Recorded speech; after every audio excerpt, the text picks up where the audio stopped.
తెలంగాణలో వేగంగా పట్టణీకరణ జరిగిన ప్రాంతాలలో భారీ ఓటర్ల సంఖ్య ఉన్న నియోజకవర్గాలు మల్కాజ్గిరి, సికింద్రాబాద్, హైదరాబాద్, మెదక్. ఇవి 2 భాగాలుగా విభజించాలని సూచించారు. చేవెళ్ల ప్రస్తుతం 5 పార్లమెంట్ స్థానాలున్నాయి.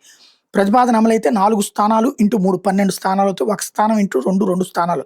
మొత్తం 14 స్థానాలవుతాయి. ప్రస్తుతం ఉన్న 5 స్థానాలకు అదనంగా 9 కొత్త లోక్సభ స్థానాలు ఒక చేవెళ్లలోనే వస్తాయి. ఇందులో హైదరాబాద్ అన్నటువంటిది కీలకమైనటువంటిది.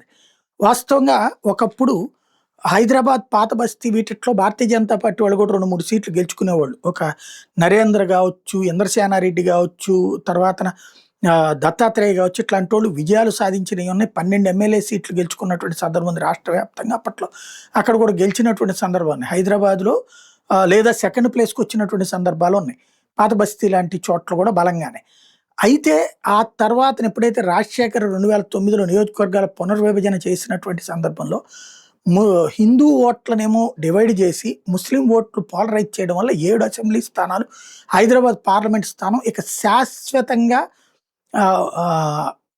వీళ్ళ వశమైపోయింది ఎంఐఎం, మజ్లిస్ ఇత్తెహాదుల్ ముస్లిమీన్ పార్టీకి. అయితే ఇప్పుడు ఏదైతే పార్లమెంటు స్థానాలు పెంచేటటువంటి సందర్భంలో హైదరాబాద్ 3 పార్లమెంట్ స్థానాలు అవుతుందని చెప్తున్నారు. అంటే అది ఓవైసీకి లాభమా నష్టమా?